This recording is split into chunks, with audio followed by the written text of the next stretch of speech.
ಎಲ್ರಿಗೂ ನಮಸ್ಕಾರಗಳು. ಈಗ ನಾನು ಸದ್ಯ ಧಾರವಾಡದಲ್ಲಿದ್ದೇನೆ. ನಮ್ಮಲ್ಲಿ ನಾನಿದ್ದಾಗ ದೈನಂದಿನ ಮಹಾಭಾರತ ಪ್ರವಚನ ನಡೆದಿರ್ತದೆ. ಶಾಂತಿ ಪರ್ವ ಈಗ ನಡೆದಿದೆ. ಪ್ರವಾಸದಲ್ಲಿದ್ದಾಗಲೂ ಕೂಡ ಯಾವುದಾದ್ರೂ ಪ್ರವಚನ ನಡೀತಿರಬೇಕು, ಮತ್ತೆ ನಮಗೆಲ್ಲರಿಗೂ ಕೂಡ ಅದು ಅವಗಾಹನೆಗೆ ಬರಬೇಕು, ಯಾವುದೇ ವ್ಯತ್ಯಯ ಆಗಬಾರ್ದು ಅನ್ನೋ ದೃಷ್ಟಿಯಿಂದ ಪ್ರವಾಸದಲ್ಲಿದ್ದಾಗ ತೀರ್ಥ ಪ್ರಬಂಧ ಪ್ರವಚನದ ವ್ಯವಸ್ಥೆ ಮಾಡಿಕೊಂಡಿದ್ದು. ಈ ಹಿಂದೆ ತೀರ್ಥ ಪ್ರಬಂಧದ 15 ಭಾಗಗಳು ಮುಕ್ತಾಯ ಕಂಡಿವೆ. ಎಂಕೆ ಹುಬ್ಬಳ್ಳಿ ಕ್ಷೇತ್ರದಲ್ಲಿ ಆ 15 ಭಾಗಗಳ ಪ್ರವಚನ ಈ ಹಿಂದೆ ಆಗಿದೆ. ವೃಂದಾವನ, ಮಥುರಾ ಈ ಎಲ್ಲ ಕ್ಷೇತ್ರಗಳ ವರ್ಣನ 34ನೇ ಶ್ಲೋಕದವರೆಗೆ ಈ ಹಿಂದೆ ಪ್ರವಚನ ಮುಕ್ತಾಯ ಕಂಡಿದೆ. ತೀರ್ಥ ಪ್ರಬಂಧದಲ್ಲಿ ಪಶ್ಚಿಮ ಪ್ರಬಂಧ, ಉತ್ತರ, ಪೂರ್ವ ಮತ್ತು ದಕ್ಷಿಣ ಪ್ರಬಂಧ ಅಂತ 4 ಭಾಗಗಳಿವೆ. ಹೊಸದಾಗಿ ಕೇಳುವವರ ಅನುಕೂಲಕ್ಕಾಗಿ ಇದೊಂದು ಸಣ್ಣ ವಿವರಣೆ. ಉಡುಪಿಯ ವಾದಿರಾಜ ಸ್ವಾಮಿಗಳು ತೀರ್ಥಯಾತ್ರೆ ಮಾಡಿದಾಗ ಆ ಎಲ್ಲ ತೀರ್ಥಕ್ಷೇತ್ರಗಳಲ್ಲಿ ಭಗವಂತನನ್ನು ಅವರು ಹೇಗೆ ನಮಿಸಿದರು, ವಿಶೇಷ ಅನುಸಂಧಾನಗಳೇನು, ಅದೆಲ್ಲವನ್ನೂ ಕೂಡ ಭಕ್ತರ ಜಿಜ್ಞಾಸುಗಳ ಅವಗಾಹನೆಗಾಗಿ ಒಂದು ಗ್ರಂಥದ ರೂಪದಲ್ಲಿ ದಾಖಲಿಸಿದರು. ಅದೇ ತೀರ್ಥ ಪ್ರಬಂಧ. ಪಶ್ಚಿಮ ದಿಕ್ಕಿನ, ಉತ್ತರ ದಿಕ್ಕಿನ, ಪೂರ್ವ ದಿಕ್ಕಿನ ಮತ್ತೆ ದಕ್ಷಿಣ ದಿಕ್ಕಿನ ಎಲ್ಲ ಕ್ಷೇತ್ರಗಳನ್ನು ಅವರು ವರ್ಣನೆ ಮಾಡಲಿಕ್ಕೆ 4 ಭಾಗಗಳನ್ನು ಕೂಡ ಮಾಡಿಕೊಂಡ್ರು. ಅದರಲ್ಲಿ ಪಶ್ಚಿಮ ಪ್ರಬಂಧದಲ್ಲಿ ಈ ಉಡುಪಿಯಿಂದ ಆರಂಭಿಸಿ ಅನೇಕ ಕ್ಷೇತ್ರಗಳು, ದ್ವಾರಕಾ ಪರ್ಯಂತ ಅನೇಕ ಕ್ಷೇತ್ರಗಳ ವರ್ಣನೆ ಇದೆ, ಅದು ಮುಕ್ತಾಯ ಕಂಡಿದೆ. ಉತ್ತರ ಪ್ರಬಂಧದಲ್ಲಿ ಪಂಢರಪುರ, ವಿಠಲನ ವರ್ಣನೆ ಮತ್ತೆ ಬದರಿಯ ತನಕ ಅನೇಕ ಕ್ಷೇತ್ರಗಳ ವರ್ಣನೆ ಇದೆ. ಆ ಉತ್ತರ ಪ್ರಬಂಧದಲ್ಲಿ 34ನೇ ಶ್ಲೋಕ ಈ ಹಿಂದೆ ಮುಕ್ತಾಯ ಕಂಡಿದೆ. ವೃಂದಾವನದ ಮಹಿಮಾ ಈ ಹಿಂದೆ ನಾವು ನೋಡಿದ್ದೇವೆ. ಈ ಮುಂದೆ ಅಯೋಧ್ಯ ಇದರ ವರ್ಣನ ನಾವು ನೋಡಬೇಕಾಗಿದೆ.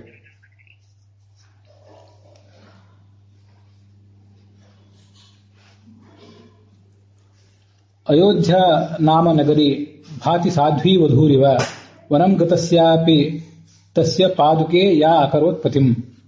ಅಯೋಧ್ಯ ನಗರದ ವರ್ಣನೆ ಏನಿದೆ, ರಾಮ ತನ್ನ ತಂದೆಯ ಆದೇಶವನ್ನು ಪಾಲಿಸಬೇಕು ಅನ್ನೋ ದೃಷ್ಟಿ ಇಟ್ಕೊಂಡು ವನಕ್ಕೆ ಹೋದ.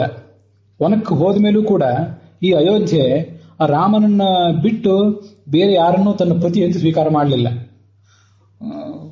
ಕೈಯ ಹಂಚಿಕೆಯಂತೆ ಅವಳ ಮಗ ಭರತನೇ ರಾಜ ಆಗಬೇಕಾಗಿತ್ತು. ಆದ್ರೆ ಭರತನೂ ಕೂಡ ರಾಜ ಆಗ್ಲಿಕ್ಕೆ ಅಪೇಕ್ಷೆ ಪಡಲಿಲ್ಲ. ಹೀಗೆ ಕೈ ಅವಳಿಗೆ ಬೋಧನೆ ಮಾಡಿದಂತಹ ಮಂಥರೆ ಇವರು ಯಾರ ಆಲೋಚನೆಯೂ ಕೂಡ ಫಲಿಸಲಿಲ್ಲ. ಅಲ್ಲಿ ಈ ಭೂಮಿಯ ಆಲೋಚನೆ ಮಾತ್ರವೇ ಫಲಿಸಿತು, ಭೂದೇವಿಯ ಆಲೋಚನೆ ಮಾತ್ರವೇ ಫಲಿಸಿತು ಅಂತ ಅನ್ನೋದನ್ನು ತೀರ್ಥ ಪ್ರಬಂಧದಲ್ಲಿ ಹೇಳ್ತಾರೆ. ಸ್ವಾರಸ್ಯ ಏನಂದ್ರೆ, ಇದು ವಾಲ್ಮೀಕಿ ರಾಮಾಯಣದಲ್ಲೂ ಕೂಡ ಇಂಥದೇ ಒಂದು ಮಾತಿದೆ. ಏನ್ ಮಾತಿದೆ ಅಲ್ಲಿ ಅಂತಂದ್ರೆ, ನಾಥಂ ಅಕಾಮಯತ ಮೇದಿನಿ, ಇದು ವಾಲ್ಮೀಕಿ ರಾಮಾಯಣದಲ್ಲಿ ಬರುವಂತಹ ಒಂದು ಮಾತು. ರಾಮ, ಲಕ್ಷ್ಮಣ, ಭರತ, ಶತ್ರುಘ್ನ ಇವರೆಲ್ಲ ಯಜ್ಞದ ಫಲದಿಂದ ಹುಟ್ಟಿದ್ರು. ಮುಂದೆ ಅವರೆಲ್ಲ ವಿದ್ಯಾಭ್ಯಾಸವನ್ನು ಪಡ್ಕೊಂಡ್ರು, ಮದುವೆ ಮಾಡಿಕೊಂಡ್ರು. ರಾಮನಿಗೆ ಯೌವನ ಬಂತು. ಅವನು ಯುವರಾಜ ಅನ್ನುವ ಪಟ್ಟಾಭಿಷೇಕ ಮಾಡಿಸ್ಕೊಳ್ಳಿಕ್ಕೆ ಅರ್ಹ ವಯಸ್ಸನ್ನು ತಲುಪಿದ. ಆಗ ಅವನ ತಂದೆ ಆಗಲಿ, ಉಳಿದಾರು ಮಂತ್ರಿಗಳಾಗಲಿ, ಪುರೋಹಿತರಾಗಲಿ ಅವನನ್ನು ಯುವರಾಜನನ್ನಾಗಿ ಮಾಡಬೇಕು ಅಂತ ಅಪೇಕ್ಷೆ ಪಡೋದಕ್ಕಿಂತ ಮೊದಲು ಸ್ವಯಂ ಮೇದಿನಿ, ಈ ಭೂಮಿಯೇ ಅವನು ಇನ್ನು ನನಗೆ ಪತಿ ಆಗಬೇಕು ಅಂತ ಬಯಸಿದಳು. ನಾಥಂ ಅಕಾಮಯತ ಮೇದಿನಿ ಅಂತ ವಾಲ್ಮೀಕಿ ರಾಮಾಯಣದಲ್ಲಿ. ಹೀಗೆ ಈಗಿನ ಕಾಲದ ಆಡಳಿತಗಾರರು, ರಾಜರು ಇವರೆಲ್ಲ ತಾವು ರಾಜರಾಗಬೇಕು, ತಾವು ಆಡಳಿತಗಾರರಾಗಬೇಕು, ಅಧಿಕಾರದ ತುದಿಯಲ್ಲಿ ತಾವಿರಬೇಕು ಅಂತ ಅಪೇಕ್ಷೆ ಪಡ್ತಾರೆ. ಆ ರಾಜ್ಯ, ಆ ಸಿಂಹಾಸನ ಅವರನ್ನು ಅಪೇಕ್ಷೆ ಪಡ್ತದೋ, ತಳ್ಳಿ ಹಾಕಬೇಕು ಅಂತ ಪ್ರಯತ್ನ ಪಡ್ತಿರ್ತದೋ ಅದು ಯಾರಿಗೂ ಗೊತ್ತಾಗೋದಿಲ್ಲ. ಇವರು ಮಾತ್ರ ಹಾಗೆ ಹಬ್ಬಿಸ್ತಿರ್ತಾರೆ. ಆದ್ರೆ ರಾಮನ ಸಿದ್ಧತೆ ಹಾಗಿರ್ಲಿಲ್ಲ, ಅವನ ಮನೋಭಾವ ಹಾಗಿರ್ಲಿಲ್ಲ. ಅವನು ಅಪೇಕ್ಷೆ ಪಡ್ತಿರ್ಲಿಲ್ಲ, ಅವನು ನಿರ್ಲಿಪ್ತನಾಗೇ ಇದ್ದ. ಆದರೆ ಸ್ವಯಂ ಭೂಮಿ ಈತ ನನ್ನ ಪತಿ ಆಗಬೇಕು ಅಂತ ಅಪೇಕ್ಷಿಸಿತ್ತು. ಅಲ್ಲಿ ರಾಮಾಯಣದಲ್ಲಿ ಬರುವ ಮಾತೇನಿದೆ, ಅಂಥದೇ ಒಂದು ಮಾತನ್ನ ಇಲ್ಲಿ ವಾದಿರಾಜ ಸ್ವಾಮಿಗಳು ಕೂಡ ಹೇಳ್ತಾರೆ.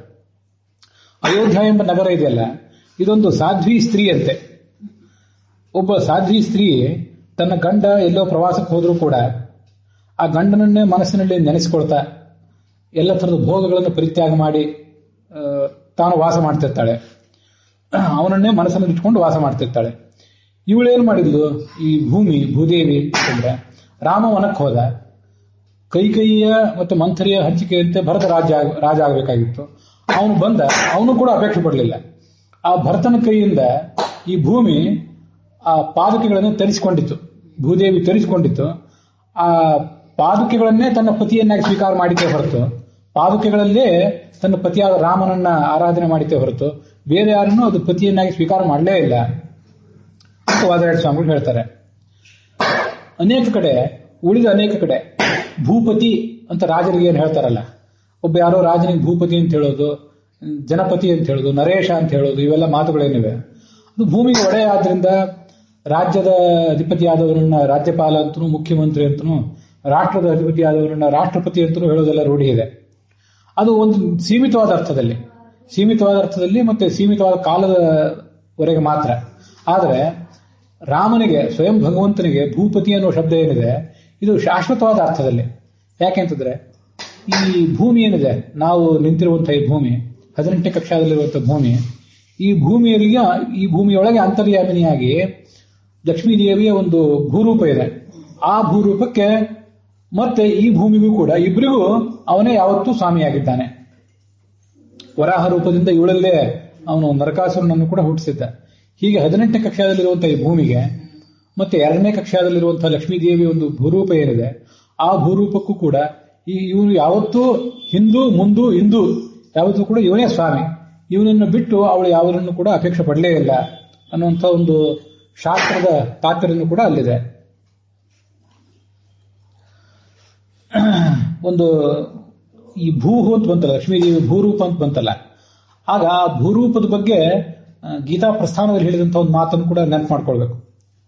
ಈ ತೀರ್ಥ ಪ್ರಬಂಧ ಕೇಳುವವರು ಒಂದು ಸಂಗತಿಯನ್ನು ನೆನಪು ಮಾಡ್ಕೊಳ್ಬೇಕು. ಇದರಲ್ಲಿ ಹೆಚ್ಚು ವಿಮರ್ಶೆ, ಪಾಠ ಯಾವುದು ಶುದ್ಧ, ಯಾವುದು ಅಶುದ್ಧ, ಇದು ಯಾವುದು ಸಂಗತಿಯನ್ನು ನಾನು ವಿಮರ್ಶೆ ಮಾಡೋದಿಲ್ಲ. ಮಹಾಭಾರತ, ರಾಮಾಯಣ ಹಿಂದೆ ಹೇಗೆ ಮಾಡಿದ್ನೋ ಹಾಗೆ. ಅಷ್ಟು ಪುಸ್ತಕಗಳ ಲಭ್ಯತೆ ನನಗೆ ಪ್ರವಾಸದಲ್ಲಿದ್ದಾಗ ಇರೋದಿಲ್ಲ. ಅದಕ್ಕಾಗಿ ಒಂದು ಸರಳವಾದಂತಹ ಕನ್ನಡ ಅನುವಾದದಂಥ ಒಂದು ಪುಸ್ತಕವನ್ನು ತಗೊಂಡು ಅಲ್ಲಿ ಯಥಾಕಥಿತವಾಗಿ ಏನು ಅನುವಾದ ಇರ್ತದೋ ತತ್ಕಾಲದಲ್ಲಿ ರಾಮಾಯಣ ಮಹಾಭಾರತಗಳ ವಾಕ್ಯಗಳು ನನಗೇನು ನೆನಪಿಗೆ ಬರ್ತಾವೋ ಮತ್ತು ಸರ್ವಮೂಲಗಳ ವಾಕ್ಯಗಳು ನನಗೇನು ನೆನಪಿಗೆ ಬರ್ತಾವೋ ಅಷ್ಟನ್ನ ಮಾತ್ರ ಈ ಪ್ರವಚನದಲ್ಲಿ ಸೇರಿಸ್ತೀನಿ. ವಿಶೇಷ ತಯಾರಿ ಏನಿರೋದಿಲ್ಲ. ಆದ್ರೂ ಈ ಭೂ ಅಂತ ಏನೈತೆ, ರಾಮ ಭೂಪತಿ ಅನ್ನೋ ಒಂದು ಅನುಸಂಧಾನ ಏನು ಬಂತಲ್ಲ, ಆ ಭೂರೂಪದ ಒಂದು ವೈಶಿಷ್ಟ್ಯ ಏನು ಅಂತ ಅನ್ನೋದನ್ನ ನಾವು ಈ ಸಂದರ್ಭದಲ್ಲಿ ನೆನಪು ಮಾಡ್ಕೊಳ್ಬೇಕು. ಶ್ರೀರ್ ದೇವಬಂಧಿಕಾ ನೃಣಾಂ ಭೂರ್ ದೈತ್ಯಾನಾಂ ತಥಾಪರ ಅಂತ ಗೀತಾ ಪ್ರಸ್ಥಾನದಲ್ಲಿ ಬರುವಂತ ಒಂದು ಮಾತು. ಈ ಪ್ರಕೃತಿಯ ಅಭಿಮಾನಿನಿಯಾದಂತಹ ಲಕ್ಷ್ಮೀದೇವಿ ಏನಿದ್ದಾಳೆ, ಅವಳಿಗೆ ಶ್ರೀ ಭೂ ದುರ್ಗಾ ಅಂತ 3 ರೂಪಗಳಿವೆ.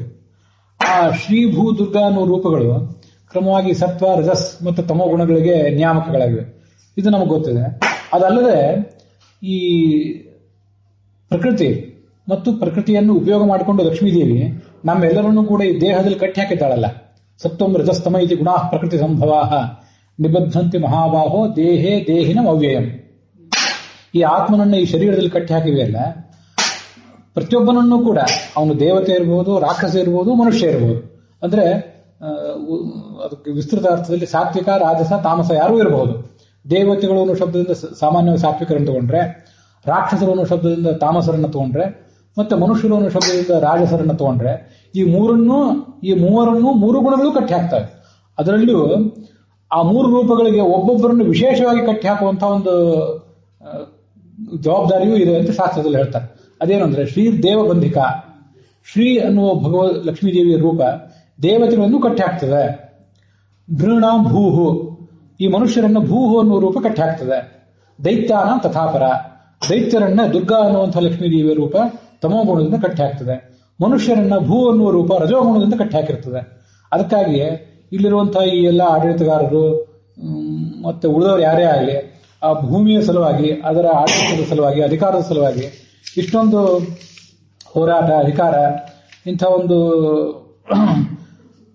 ತೀವ್ರವಾದಂತಹ ಹಂಬಲ, ಇದೆಲ್ಲ ಆ ಭೂಗುಣದ ರಜೋಗುಣದ ನಿಯಾಮಗಳಾದಂತಹ ಲಕ್ಷ್ಮೀದೇವಿಯ ಭೂರೂಪ ಏನಿದೆ ಅವಳ ಕರಾಮತ್ತಿದು ಅಂತನ್ನೋದನ್ನು ತಿಳ್ಕೊಳ್ಬೇಕು.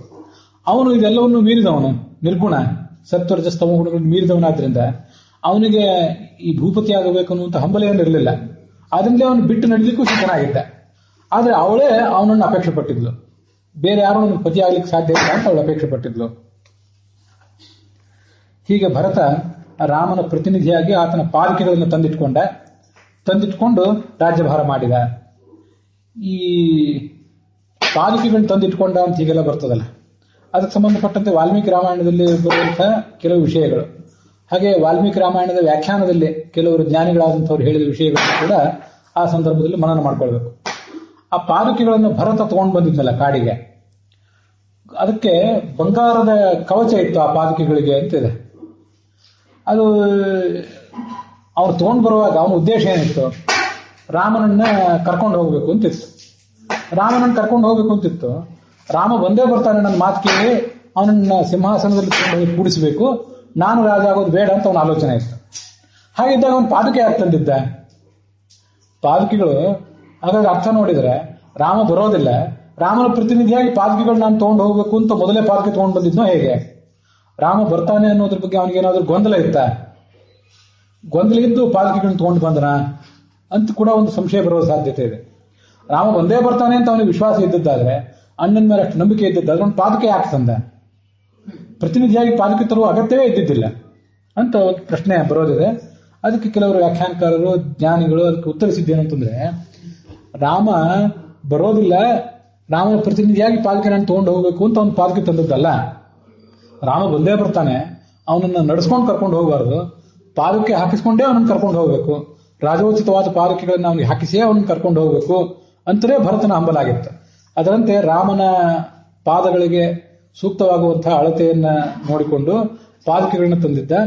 ಮತ್ತೆ ಅದಕ್ಕೆ ಆ ಬಂಗಾರದ ಅಲಂಕಾರವನ್ನು ಕೂಡ ಮಾಡಿದ್ದ ಅಂತ ಹಾಗೆ ಕೆಲವರು ಅದನ್ನು ವ್ಯಾಖ್ಯಾನಿಸ್ತಾರೆ.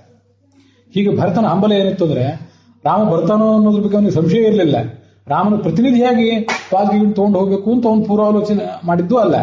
ರಾಮ ಬಂದೇ ಬರ್ತಾನೆ, ಅವನಿಗೆ ಈ ಪಾದುಕೆಗಳನ್ನು ಹಾಕಿಸ್ಕೊಂಡು ಕರ್ಕೊಂಡು ಹೋಗ್ಬೇಕು ಅಂತ ಅವನ ಆಲೋಚನೆ ಇತ್ತು. ಇದನ್ನ ಅಲ್ಲಿ ಕೆಲವರು ಜ್ಞಾನಿಗಳು ವ್ಯಾಖ್ಯಾನಿಸ್ತಾರೆ. ಅದನ್ನೆಲ್ಲ ನಾವು ಅನುಸಂಧಾನ ಮಾಡ್ಕೊಳ್ಬೇಕು.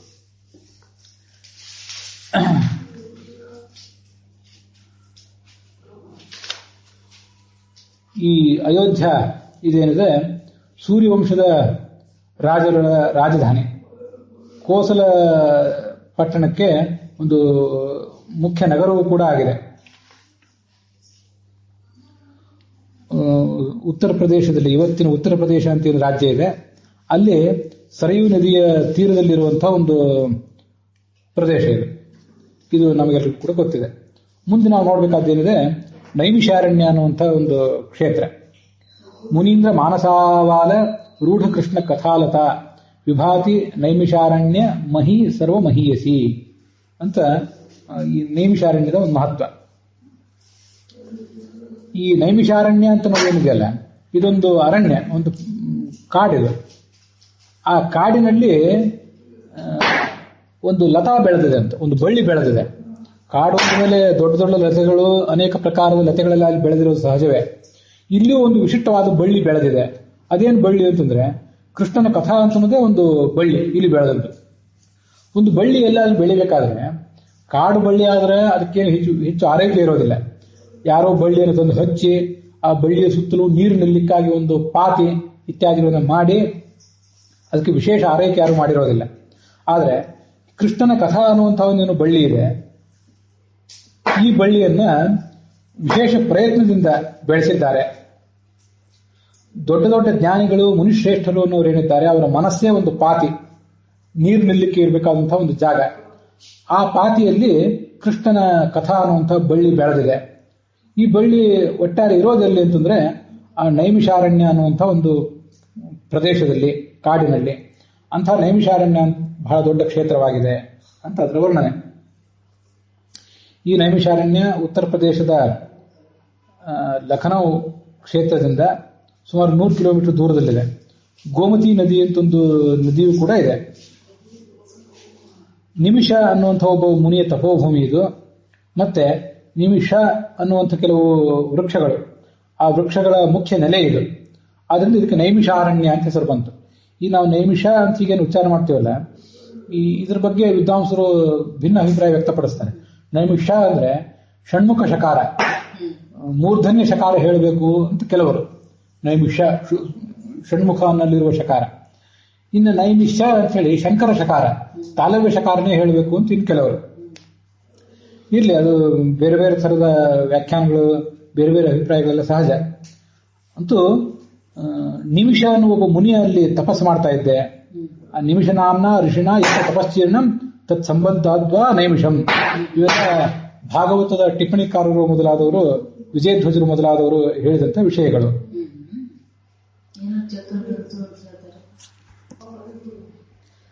ಈ ಸೂತ ಪುರಾಣಿಕರು ಭಾಗವತಾದಿ ಪುರಾಣಗಳನ್ನ, ಮಹಾಭಾರತವನ್ನ, ಶೌನಕ ಮೊದಲಾದವರಿಗೆ ಪ್ರವಚನ ಮಾಡಿದಂತಹ ಕ್ಷೇತ್ರನೇ ಈ ನೈಮಿಷಾರಣ್ಯ. ಹೀಗೆ ಶೌನಕಾದಿಗಳ ಮನಸ್ಸಿನಲ್ಲಿ ಕೃಷ್ಣನ ಕಥೆ ಎಂಬ ಬಳ್ಳಿ ಆಳವಾಗಿ ಬೇರು ಬಿಟ್ಟು ಹೂಗಳನ್ನು ಬಿಟ್ಟಂತಹ ಒಂದು ಪುಣ್ಯ ಪರಿಸರ ಇದು. ಅದರಿಂದ ಬಹಳ ಪವಿತ್ರವಾದ ಪರಿಸರ. ಇವತ್ತು ಕೂಡ ಅನೇಕ ಜನ ವಿದ್ವಾಂಸರು ಮೊದಲಾದವರೆಲ್ಲ ನೈಮಿಷಾರಣ್ಯಕ್ಕೆ ಹೋಗಿ ಅಲ್ಲೇ ಜ್ಞಾನ ಸತ್ರ ಮೊದಲಾದವುಗಳನ್ನು ಮಾಡಿ ಆ ಧನ್ಯತೆಯನ್ನು ಅನುಭವಿಸ್ತಾರೆ ಅಂತ ನಾವು ಗಮನಿಸಿದ್ರೆ ಆ ಕ್ಷೇತ್ರದ ಮಹತ್ವ ಎಂಥದ್ದು ಅಂತ ಗೊತ್ತಾಗ್ತದೆ. ಈ ನಿಮಿಷ ಎಂಬ ವೃಕ್ಷಗಳು ಅಂತ ಬಂತಲ್ಲ, ಅದು ಹೇಗೆ ಅಂತಂದ್ರೆ ಒಂದು ವಿಶಿಷ್ಟವಾದ ಗಿಡ ಅದು. ಆ ಗಿಡದಿಂದ ಎಲ್ಲಾ ತರದ ಉಪಯೋಗವೂ ಆ ಮುನಿಗಳಿಗಿದೆ, ಅಲ್ಲಿ ಪರಿಸರದಲ್ಲಿರುವಂತಹ ಮುನಿಗಳಿಗೆ. ಆ ಗಿಡದ ಹಣ್ಣನ್ನು ಅವರು ತಿನ್ನಬಹುದು ತಮ್ಮ ಆಹಾರಕ್ಕಾಗಿ. ಮತ್ತೆ ಗಿಡದ ತೊಗಟೆಯನ್ನ ನಾರು ಮಡಿಯಾಗಿ ಅವರು ಉಪಯೋಗ ಮಾಡಬಹುದು ಕೂಡ. ಮತ್ತೆ ಅದರ ಎಣ್ಣೆನೂ ಕೂಡ ಸಿಗ್ತದೆ. ಎಣ್ಣೆಯಿಂದ ದೀಪಗಳನ್ನು ಕೂಡ ಹಚ್ತಾರೆ ಅಂತನೂ ಶಾಸ್ತ್ರದಲ್ಲಿ ಕೆಲವರ ಜ್ಞಾನಿಗಳ ಮುಖದಿಂದ ಕೇಳಿಬರ್ತದೆ. ಈ ತರ ಋಷಿಗಳಿಗೆ, ಕಾಡು ನಿವಾಸಿಗಳಾದಂತಹ ಋಷಿಗಳಿಗೆ ಬಹು ಉಪಯೋಗಿ ಆದಂತಹ ಒಂದು ವೃಕ್ಷ ಅದು. ಅದಕ್ಕಾಗಿ ನೈಮಿಷಾರಣ್ಯ ಅಂತ ಅದನ್ನ ವ್ಯವಹರಿಸ್ತಾರೆ. ಈ ನೈಮಿಷ ಅಂತ ಹೆಸರು ಬರಲಿಕ್ಕೆ ಇನ್ನೊಂದು ಕಾರಣ ಏನು, ಒಂದೇ ನಿಮಿಷದಲ್ಲಿ ರಾಕ್ಷಸರನ್ನ ಪರಮಾತ್ಮ ಸಂಹರಿಸಿದಂತ ಒಂದು ಸ್ಥಳ ಇದು. ವರಾಹ ಪುರಾಣ ಹೇಳುವಂತೆ ಏವಂ ಕೃತ್ವಾ ದೇವೋ ಮುನಿಂ ಗೌರವ ಮುಖಂ ತದಾ ಉವಾಚ ನಿಮಿಷೇಣೇದಂ ನಿಹತಂ ದಾನವಂ ಬಲಂ. ಎಲ್ಲ ರಾಕ್ಷಸರನ್ನ ಒಂದೇ ನಿಮಿಷದಲ್ಲಿ ನಾನು ಪುಡಿಗಟ್ಟಿದೆ ಅಂತ ಭಗವಂತ ಹೇಳ್ಕೊಂಡಂತಹ ಒಂದು ಸಂದರ್ಭ ಇದೆ, ವರಾಹ ಪುರಾಣದಲ್ಲಿ ಕಾಣಿಸ್ತದೆ. ಹೀಗೆ ಒಂದು ನಿಮಿಷದಲ್ಲಿ ಸಂಹಾರ ಮಾಡಿದ್ರಿಂದ ನೈಮಿಷಾರಣ್ಯ. ಮತ್ತೊಂದು ಏನು, ಇದು ಚಕ್ರದ ನೇಮಿ, ಅದರ ಸುತ್ತಲಿನ ಪರಿಧಿ ಇರ್ತದಲ್ಲ, ಚಕ್ರದ ಸುತ್ತಲಿನ ಪರಿಧಿ, ಅದು ಇಲ್ಲಿ ಬಂದು ಬಿತ್ತು. ಆದ್ರಿಂದ ಇದಕ್ಕೆ ನೈಮಿಷಾರಣ್ಯ ಅಂತ ಹೇಳ್ತಾರೆ. ಒಂದು ಬಹಳ ಪವಿತ್ರವಾದ ಪ್ರದೇಶ ಇದು ಅಂತ ವಾಯುಪುರಾಣ, ಕೂರ್ಮ ಪುರಾಣದಲ್ಲಿದೆ. ಅದೇನು, ಒಮ್ಮೆ ಚತುರ್ಮುಖ ಬ್ರಹ್ಮದೇವರು ಒಂದು ಯಜ್ಞವನ್ನು ಮಾಡಬೇಕು. ಜ್ಞಾನ ಯಜ್ಞ, ದ್ರವ್ಯ ಯಜ್ಞ ಮೊದಲಾದ 2 ಭಾಗಗಳನ್ನು ಒಳಗೊಂಡ ಯಜ್ಞವನ್ನು ಮಾಡಬೇಕು. ಅದಕ್ಕಾಗಿ ಒಂದು ಪುಣ್ಯ ಸ್ಥಳವನ್ನು ಗುರುತಿಸಿರಿ ಅಂತ ಈ ಶೌನಕಾದಿಗಳಿಗೆ ಚತುರ್ಮುಖ ಬ್ರಹ್ಮ ಆದೇಶ ಕೊಟ್ಟ. ಒಂದು ಚಕ್ರವನ್ನು ಕೂಡ ಕೊಟ್ಟ. ಆ ಚಕ್ರ ಸಂಚಾರ ಮಾಡ್ತಾ ಹೋಯಿತು. ಆ ಚಕ್ರದ ನೇಮಿ ಅದು ಕಳಚಿ ಭೂಮಿಯೊಳಗೆ ಮರೆಯಾಗಿ ಹೋಯಿತು. ಇದಕ್ಕೆ ನೈಮಿಷಾರಣ್ಯ ಅಂತ ಕೂಡ ಹೀಗೆ ಕರೀತಾರೆ. ಇದು ಒಂದು ಹೆಸರನ್ನು ಕೂಡ ಬೇರೆ ಬೇರೆ ಕಡೆಗಳಲ್ಲಿ ಕೇಳ್ತೀವಿ.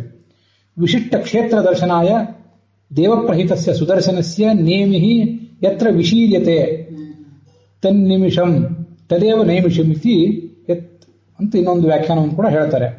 ವ್ಯಾಖ್ಯಾನಕಾರರಿಗೆ ಭಿನ್ನಾಭಿಪ್ರಾಯ ಇರಬಹುದು ಅಂತ ಈಗ ಹೇಳ್ತಾರೆ. ಅಲ್ಲಿ ಬಂದು ಬಿತ್ತದ, ಅಲ್ಲಿಂದ ಮುಂದೆ ಆ ಚಕ್ರ ಸಂಚಾರನ ಮಾಡಲೇ ಇಲ್ಲ. ಚಕ್ರದ ಸಂಚಾರ ಅಲ್ಲೇ ನಿಂತು ಹೋಯಿತು. ಆದ್ರಿಂದ ಅದಕ್ಕೆ ನೈಮಿಷಾರಣ್ಯ ಅಂತ ಹೀಗೆ ಕೂಡ ಒಂದು ವ್ಯವಹಾರ ಮಾಡ್ತಾರೆ. ಆ ಚಕ್ರ ಎಲ್ಲಿ ಮರೆ ಆಯ್ತಲ್ಲ, ಅಲ್ಲೇ ಚಕ್ರತೀರ್ಥ ಅಂತ ಒಂದು ಸರೋವರವು ಕೂಡ ಇದೆ. ಮತ್ತೆ ಈ ಬಲರಾಮ ತೀರ್ಥಯಾತ್ರೆ ಮಾಡ್ಲಿಕ್ಕೆ ಹೊರಟಿದ್ನಲ್ಲ, ಕೌರವರು ಪಾಂಡವರ ನಡುವೆ ಯುದ್ಧ ನಡೆದಿತ್ತು. ಆ ಯುದ್ಧದಲ್ಲಿ ನಾನು ಭಾಗವಹಿಸೋದಿಲ್ಲ, ನಾನು ನಿರ್ಲಿಪ್ತನಾಗಿ ತಟಸ್ಥನಾಗಿರ್ತೀನಿ ಅಂತ ಬಲರಾಮ ತೀರ್ಥಯಾತ್ರೆ ಮಾಡ್ಲಿಕ್ಕೆ ಹೊರಟಿದ್ದ. ಅವನು ಈ ನೈಮಿಷಾರಣ್ಯಕ್ಕೆ ಬಂದ. ಅಲ್ಲಿ ಋಷಿಗಳೆಲ್ಲ ಅವನನ್ನು ಸ್ವಾಗತಿಸಿದ್ರು, ಬಾ ಅಂತ ಹೇಳಿ. ಆ ಸಂದರ್ಭದಲ್ಲಿ ಈ ಕಡೆ ಪ್ರವಚನ ನಡೆದಿತ್ತು.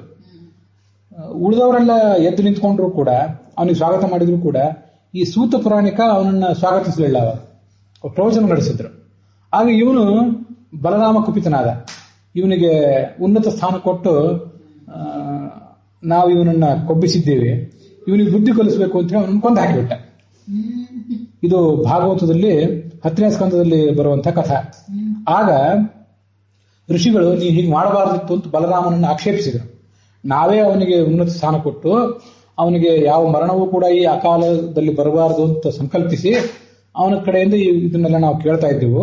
ಅದರಿಂದ ನೀನು ಅವನನ್ನು ಹೀಗೆ ಕೊಲ್ಲಬಾರದಿತ್ತು ಅಂತ ಇವರೆಲ್ಲ ಆಲೋಚನೆ ಮಾಡಿದ್ರು.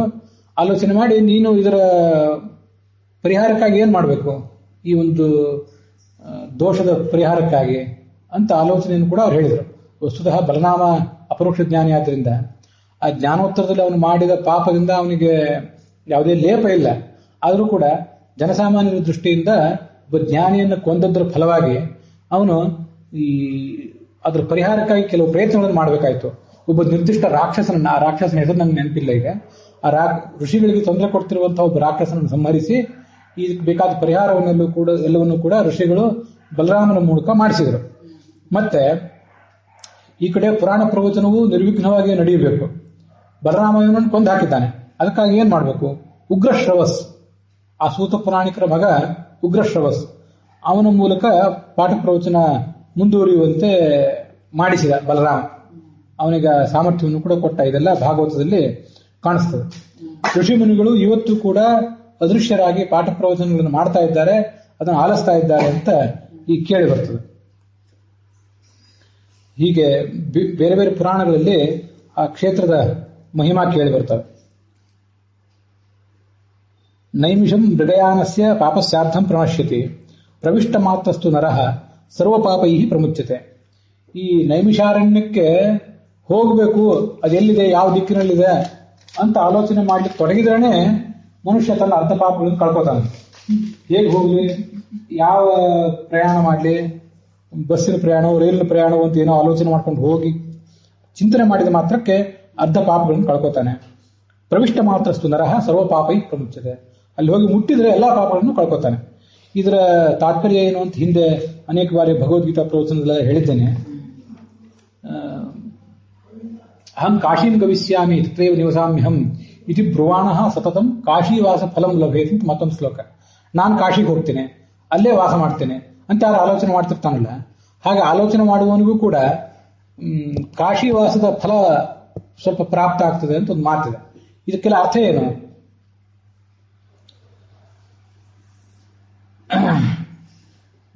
ಭಗವದ್ಗೀತಾದಲ್ಲಿ ಇದರ ರಹಸ್ಯ ಇದೆ. ಮನುಷ್ಯನಿಗೆ ಒಳ್ಳೆಯ ಕೆಲಸಗಳನ್ನು ಮಾಡಬೇಕು, ಸತ್ಕಾರ್ಯಗಳನ್ನು ಮಾಡಬೇಕು ಅನ್ನುವಂಥ ಹಂಬಲ ಇರಬೇಕು. ಮಾಡೋದು ವಾಸ್ತವಿಕ ಕಾರ್ಯರೂಪದಲ್ಲಿ ಮಾಡೋದೇನಿದೆ ಮುಂದಿದ್ದು. ನೇಹಾಭಿಕ್ರಮನಾಶೋಸ್ತಿ ಪ್ರತ್ಯವಾಯೋ ನ ವಿದ್ಯತೆ ಸ್ವಲ್ಪಮಪ್ಯಸ್ಯ ಧರ್ಮಸ್ಯ ತ್ರಾಯತೆ ಮಹತೋ ಭಯಾತ್. ನಾವು ಭಗವಂತನ ಕುರಿತಾಗಿ ಅಧ್ಯಾತ್ಮ ಧರ್ಮ ಈ ಮಾರ್ಗದಲ್ಲಿ ಅಭಿಕ್ರಮನಾಶೋಸ್ತಿ, ಒಂದು ಸಣ್ಣ ಹೆಜ್ಜೆಯನ್ನು ಇಟ್ಟರೂ ಕೂಡ ಅದೆಂದು ವ್ಯರ್ಥ ಅಲ್ಲ. ಈ ಜನ್ಮದಲ್ಲಿ ಶ್ರವಣ ಮಾಡಿದೆವೋ ಅದು ಅರ್ಥ ಆಗಲಿಲ್ಲ, ನೆನಪುಳಿಲಿಲ್ಲ, ತೊಂದರೆ ಇಲ್ಲ. ಅದು ಮತ್ತೊಂದಿನ ಜನ್ಮದಲ್ಲಿ, ಅದರ ಮುಂದಿನ ಜನ್ಮದಲ್ಲಿ ಮುಂದಿನ ಹಂತದ ಶ್ರವಣ ಮನನ ಧ್ಯಾನ ಇವುಗಳಿಗೆ ಸಾಧಕ ಆಗ್ತದೆ. ಸ್ವಲ್ಪಮಪ್ಯಸ್ಯ ಧರ್ಮಸ್ಯ, ಈ ಧರ್ಮದ ಒಂದು ಸ್ವಲ್ಪ ಆಚರಣೆಯೂ ಕೂಡ ನಮ್ಮ ಸಂಸಾರ ಅನ್ನೋ ದೊಡ್ಡ ಭಯವನ್ನು ನಾಶಪಡಿಸ್ತದೆ ಅಂತ ಶಾಸ್ತ್ರದ ಮಾತು. ಇದು ಯಾಕೆ ಹೀಗೆ ಮಾತು ಅಂತಂದ್ರೆ, ಅನೇಕ ಮಾಟ ಮಂತ್ರ ಮೊದಲಾದ ದುಷ್ಕೃತ್ಯಗಳಿವೆಯಲ್ಲ, ಪೂರ್ಣ ಮಾಡಿದ್ರೆ ಒಂದೇನೋ ಫಲ, ಅರ್ಧ ಮಾಡಿಟ್ಬಿಟ್ರೆ ಅದು ಮಾಡುವವನಿಗೆ, ಕರ್ತೃವಿಗೆ ಅದು ಪ್ರತಿಮಾನವಾಗಿ ಅವನಿಗೆ ತೊಂದರೆ ಕೊಡ್ತದೆ ಅಂತ ಬೇರೆ ಧರ್ಮಗಳು, ಬೇರೆ ಆಚರಣೆಗಳ ಒಂದು ಸಮಸ್ಯೆ. ಆದರೆ ಈ ಧರ್ಮ ಏನಿದೆ, ಸ್ವಲ್ಪ ಮಾಡಿದ್ರೂ ಕೂಡ ಮುಂದಿನ ಮಹಾಧರ್ಮಕ್ಕೆ ಅದು ಸಾಧಕ ಆಗ್ತದೆ. ಇದು ಭಗವದ್ಗೀತೆ ಶ್ಲೋಕ. ಅಲ್ಲೇ ಬರುವಂತ ಒಂದು ಗೀತಾ ತಾತ್ಪರ್ಯ ಅಥವಾ ಗೀತಾ ಭಾಷ್ಯದ ಶ್ಲೋಕ ಏನಂತಂದ್ರೆ, ಪ್ರಾರಂಭ ಮಾತ್ರ ಇಚ್ಛಾವ ವಿಷ್ಣು ಧರ್ಮೇ ನ ನಿಷ್ಫಲ. ಭಗವಂತನ ಕುರಿತಾಗಿ ನಾವೇನು ಒಂದು ಸಣ್ಣ ಸ್ಟೆಪ್ ತಗೋತೇವೆ, ಅಥವಾ ಸ್ಟೆಪ್ ತಗೊಳ್ಳಿಕ್ಕೆ ಆಗಲಿಲ್ಲ, ಒಂದು ಇಚ್ಛಾನೂ ಕೂಡ ನಮ್ಮನ್ನ ದಾಟಿಸ್ತದೆ, ನನ್ನ ನಿಷ್ಫಲ. ಇವತ್ತು ಒಂದು ಹೆಜ್ಜೆ ಇಡೋಣ. ಒಂದು ಹೆಜ್ಜೆ ಇಟ್ಟವರು ಯಾವತ್ತೂ ಕೂಡ ಹಿಂದೆ ಬರೋದಿಲ್ಲ, ಮುಂದೆ ಹೋಗ್ತಾರೆ. ಮುಂದೆ ಹೋಗಿ ವಿಳಂಬ ಆಗಬಹುದು, ಆದರೆ ಆ ಹೆಜ್ಜೆ ಇಟ್ಟದ್ದು ಮಾತ್ರ ಯಾವತ್ತೂ ಸ್ಥಿರ. ಭಗವಂತನ ಕುರಿತಾಗಿ, ಧರ್ಮದ ಕುರಿತಾಗಿ, ಅಧ್ಯಾತ್ಮದ ಕುರಿತಾಗಿ ಇದು ಶಾಸ್ತ್ರದ ಸಂದೇಶ. ಮತ್ತೆ ಅಲ್ಲೊಂದು ಸ್ವಾರಸ್ಯ ಏನಂದ್ರೆ, ಹೆಜ್ಜೆ ಇಡ್ಲಿಕ್ಕೆ ಆಗ್ಲಿಲ್ಲ, ಈ ಜನ್ಮದಲ್ಲಿ ಹೆಜ್ಜೆ ಇಟ್ಟರು ಕೆಲವರು, ಈ ಜನ್ಮದಲ್ಲಿ 10 ಹೆಜ್ಜೆ ಇಟ್ಟರು ಕೆಲವರು, 5 ಹೆಜ್ಜೆ ಇಟ್ಟರು ಇನ್ನು ಕೆಲವರು, ಒಂದೇ ಹೆಜ್ಜೆ ಇಟ್ಟರು ಇನ್ನು ಕೆಲವರಿಗೆ ಹೆಜ್ಜೆ ಇಡ್ಲಿಕ್ಕೆ ಆಗಲಿಲ್ಲ, ಇಡಬೇಕು ಅಂತ ಆಲೋಚನೆ ಮಾಡಿದ್ರು, ಅದು ವ್ಯರ್ಥ ಅಲ್ಲ. ಅದರ ಒಂದು ತಾತ್ಪರ್ಯ ಇಲ್ಲೆಲ್ಲ ಇದೆ. ನೈಮಿಷಾರಣ್ಯಕ್ಕೆ ಹೋಗಬೇಕು, ಕಾಶಿಗೆ ಹೋಗಬೇಕು ಅಂತ ಆಲೋಚನೆ ಮಾಡಿದ ಮಾತ್ರಕ್ಕೆ ಒಂದಿಷ್ಟು ಪಾಪಗಳು ಪರಿಹಾರ ಕಾಣ್ತವೆ ಅಂತ ಹೇಳಿದ್ರ ಉದ್ದೇಶವೇ ಹೀಗಿದೆ. ಇದು ನೈಮಿಷಾರಣ್ಯದ ಒಂದು ಮಹತ್ವ. ಮುಂದೆ ಹಸ್ತಿನಪುರಿ, ಸಾಭಾತಿ ಹಸ್ತಿನಪುರಿ ಪ್ರಥಿತಾ ತ್ರಿಲೋಕ್ಯಾಂ ಅಂತ ಹಸ್ತಿನಪುರಿ, ಹಸ್ತಿನಾವತಿ ಅಂತ ಈಗೇನು ಕರೀತಾರೆ, ಅದನ್ನೇ ನಾಗಪುರಿ ಅಂತ ಕೂಡ ಶಾಸ್ತ್ರದಲ್ಲಿ ಹೇಳ್ತಾರೆ. ಅನೇಕ ಬಾರಿ ಮಹಾಭಾರತದಲ್ಲೆಲ್ಲ ನಾಗಪುರಿ ಅಂತ ಹೆಸರು ಬರ್ತದೆ. ಅದಕ್ಕೆ ಕಾರಣ ಏನು ಅಂತಂದ್ರೆ, ನಾಗ ಅಂದ್ರೆ ಆನೆ, ಹಸ್ತಿ ಅಂತಂದ್ರೆ ಅದು ಕೂಡ ಆನೆಯೇ.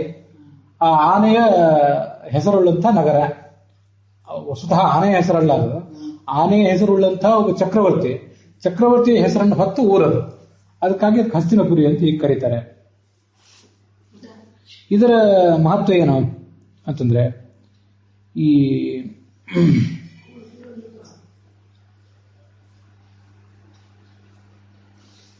ಹಸ್ತಿನ ಪುರಿಯನ್ನ, ಈ ನಾಗಪುರಿಯನ್ನ ನಮ್ಮ ಮನಸ್ಸಿಗೆ, ನಮ್ಮ ಮನಸ್ಸು ಅನ್ನೋದಕ್ಕಿಂತ ಜ್ಞಾನಿಗಳ ಮನಸ್ಸಿಗೆ ಅದನ್ನು ಹೋಲಿಸಬಹುದು ಅಂತ ಹೇಳ್ತಾರೆ. ಹೇಗೆ? ಈ ದುರ್ಯೋಧನನ ಸೈನ್ಯ ಏನಿತ್ತಲ್ಲ, 11 ಅಕ್ಷೋಹಿಣಿ ಕೂಡಿದಂತಹ ಸೈನ್ಯ, ಆ ಸೈನ್ಯದಲ್ಲಿ ಅನೇಕ ಜನ ದುಷ್ಟರಾದಂತಹ ಸೈನಿಕರೇ ಇದ್ರು. ಕಲಿ ಇದ್ದ, ದುಶಾಸನ ಇದ್ದ, ಶಕುನಿ ಇದ್ದ, ಇಂಥ ದುಷ್ಟರೆಲ್ಲ ಅಲ್ಲಿ ಕೂಡಿದ್ರು. ಆದರೂ ಕೂಡ ಭೀಮನ ಒಂದು ಪರಾಕ್ರಮದಿಂದಾಗಿ ಈ ಹಸ್ತಿನಾವತಿ ಕೊನೆಗೆ ಯುಧಿಷ್ಠಿರನನ್ನೇ ತನ್ನ ರಾಜನನ್ನಾಗಿ ಪಡೆದುಕೊಂಡಿತು. ಹಸ್ತಿನಾವತಿ, ಆ ಕೌರವ ಸಾಮ್ರಾಜ್ಯ, ಅದೆಲ್ಲವೂ ಕೂಡ ಮೊದಲು ಈ ದುರ್ಯೋಧನ ಅಧೀನ ಆಗಿತ್ತು. ಪಾಂಡವರಿಗೆ ಸಂಬಂಧಪಟ್ಟಂತ ಇಂದ್ರಪ್ರಸ್ಥವನ್ನು ಕೂಡ ಅವನೇ ಕಸಿದುಕೊಂಡು ಬಿಟ್ಟಿದ್ದ. ಅವನಲ್ಲಿ ಅಪಾರ ಪ್ರಮಾಣದ ಸೈನ್ಯ ಇತ್ತು, ದೊಡ್ಡ ದೊಡ್ಡ ವೀರರಿದ್ರು. ಕಲಿ ಮೊದಲಾದಂತಹ ರಾಕ್ಷಸರು ಕೂಡ ಆ ಕಡೆನೇ ಇದ್ರು. ಈ ಪಾಂಡವರ ಕಡೆ ಕೇವಲ 6 ಅಕ್ಷೋಹಿಣಿ ಸೈನ್ಯ ಇತ್ತು. ಆದರೆ ಈ ಹಸ್ತಿನಪುರಿ, ಈ ಸಾಮ್ರಾಜ್ಯ ಏನಿದೆ, ಆ ಸಾಮ್ರಾಜ್ಯ ಕೊನೆಗೆ ದುರ್ಯೋಧನ ಅವನ ಅನುಯಾಯಿಗಳನ್ನೆಲ್ಲ ತಿರಸ್ಕರಿಸಿ ಈ ಪಾಂಡವರನ್ನ ಮತ್ತೆ ಪಾಂಡವಾಗ್ರಜನಾದಂತಹ ಧರ್ಮರಾಜನನ್ನೇ ತನ್ನ ಪತಿಯನ್ನಾಗಿ, ತನ್ನ ಸಾಮ್ರಾಟನನ್ನಾಗಿ ಅದು ವರಿಸಿತು. ಹೀಗೆ ಈ ಹಸ್ತಿನಪುರಿ ಅಂತನ್ನೋದು 3 ಲೋಕದಲ್ಲೂ ಖ್ಯಾತವಾದದ್ದು. ಅದು ಹೇಗೆ ಅಂತಂದ್ರೆ, ಯೋಗೀಂದ್ರ ಬುದ್ಧಿರಿವ ಭೀಮ ಪರಾಕ್ರಮೇಣ ಸಾಭಾತಿ ಹಸ್ತಿನಪುರಿ ಪತಿತಾ ತ್ರಿಲೋಕ್ಯಾಂ. ಜ್ಞಾನಿಗಳ ಮನಸ್ಸೇನಿದೆ, ಆ ಜ್ಞಾನಿಗಳ ಮನಸ್ಸಿನಲ್ಲಿಯೂ ಕೂಡ, ನಿಮ್ಮ ಮನಸ್ಸು ಬಿಡಿ, ಜ್ಞಾನಿಗಳ ಮನಸ್ಸಿನಲ್ಲಿಯೂ ಕೂಡ ಕಾಮ, ಕ್ರೋಧ, ಅಸೂಯೆ, ಪ್ರತಿಷ್ಠೆ, ಅಧರ್ಮ, ಅವಿಶ್ವಾಸ ಮೊದಲಾದ ದುರ್ಗುಣಗಳು ತುಂಬಿರ್ತವೆ. ಆದರೆ ತೀವ್ರವಾದ ತಪಸ್ಸು, ಶ್ರವಣ, ಮನನ, ಧ್ಯಾನ ಈ ಎಲ್ಲ ಆಚರಣೆಗಳ ಮೂಲಕ ಆ ಜ್ಞಾನಿಗಳು ತಮ್ಮ ಮನಸ್ಸಿನಲ್ಲಿರುವಂತಹ ಎಲ್ಲ ಕಾಮಕ್ರೋಧಾದಿಗಳನ್ನ ಕಳ್ಕೊಂಡು ಮುಂದೆ ಧರ್ಮವನ್ನೇ ಅವರು ಸ್ವೀಕಾರ ಮಾಡ್ತಾರೆ. ಹಸ್ತಿನಾಪುರಿ ಧರ್ಮರಾಜನನ್ನ ತನ್ನ ಪತಿಯನ್ನಾಗಿ ಸ್ವೀಕಾರ ಮಾಡಿತು. ಜ್ಞಾನಿಗಳ, ಯೋಗಿಗಳ ಬುದ್ಧಿ ಅಂತನ್ನೋದು ಧರ್ಮರಾಜನನ್ನ, ಅಂದ್ರೆ ಧರ್ಮವನ್ನ ತನ್ನ ಪತಿಯನ್ನಾಗಿ ಸ್ವೀಕಾರ ಮಾಡ್ತದೆ, ಅಥವಾ ಭಗವಂತನನ್ನೇ ತನಗೆ ಮುಖ್ಯ ಆಶ್ರಯ ಅಂತ ಸ್ವೀಕಾರ ಮಾಡ್ತದೆ. ಧರ್ಮ ಶಬ್ದದ ಮುಖ್ಯವಾಗಿ ವಾಚ್ಯ ಭಗವಂತನೇ. ಆ ಭಗವಂತನನ್ನೇ ತನ್ನ ಪತಿಯನ್ನಾಗಿ ಸ್ವೀಕಾರ ಮಾಡ್ತದೆ, ತನಗೆ ಮುಖ್ಯ ಆಶ್ರಯನನ್ನಾಗಿ ಸ್ವೀಕಾರ ಮಾಡ್ತದೆ ಅಂತ ಅದರ ಅರ್ಥ.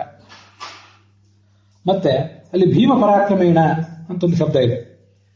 ಈ ಹಸ್ತಿನಪುರಿಯಲ್ಲಿ ಕೌರವರ ಸಾಮ್ರಾಜ್ಯವನ್ನ, ಅವರ ಆಡಳಿತವನ್ನ ಕೊನೆಗೊಳಿಸಿ ಅಲ್ಲಿ ಪಾಂಡವರ ಸಾಮ್ರಾಜ್ಯವನ್ನ ನೆಲೆಗೊಳಿಸುವುದರಲ್ಲಿ ಭೀಮನ ಪರಾಕ್ರಮ ಹೆಚ್ಚು ಮುಖ್ಯವಾದದ್ದು.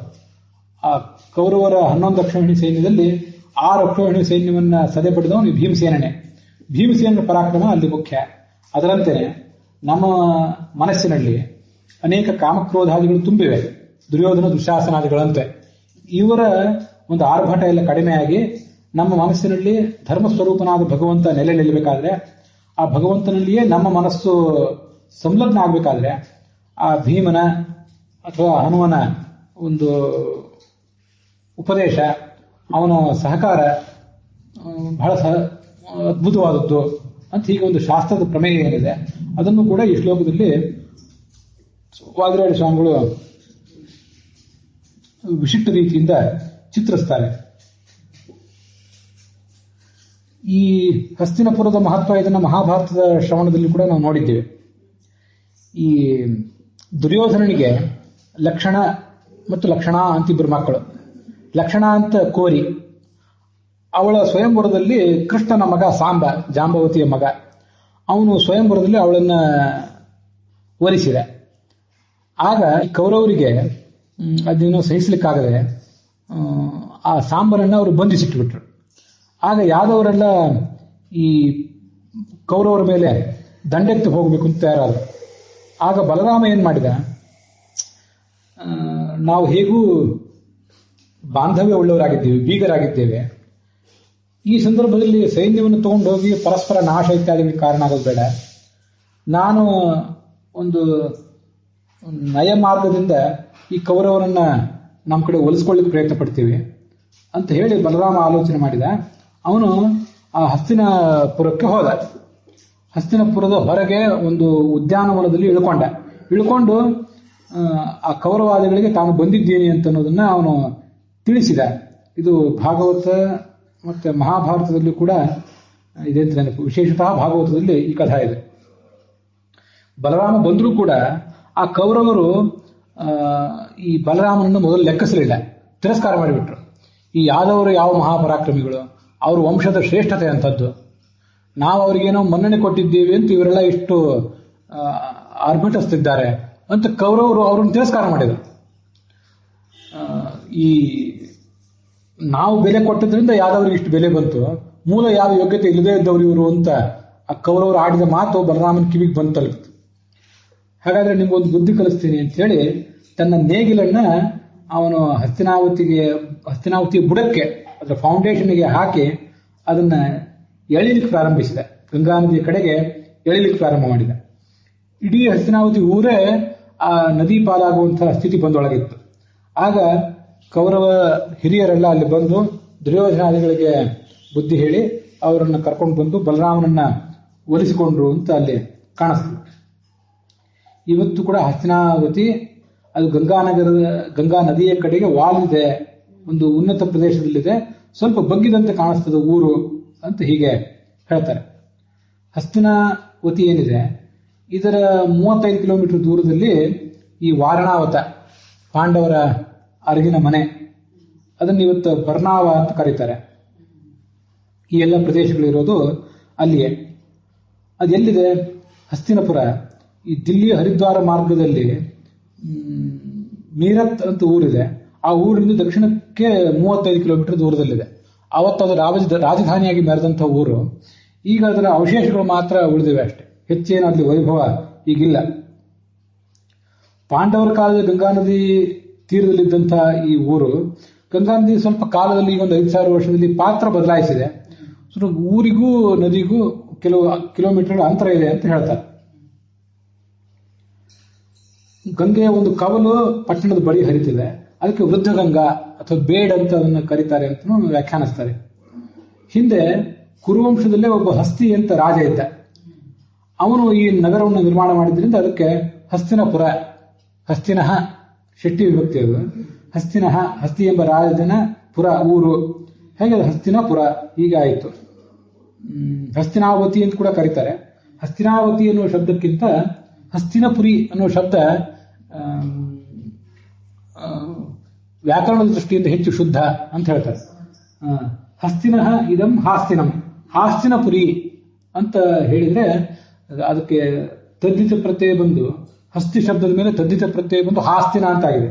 ಹಾಸ್ತಿನಪುರಿ ಅಂತ ಪಾಠ ಕೂಡ ಕೆಲವು ಕಡೆ ಕೇಳಿ ಬರ್ತದೆ. ಅದು ಹೆಚ್ಚು ಶುದ್ಧವಾದಂತಹ ಪಾಠ ಅಂತ ಕಾಣಿಸ್ತದೆ.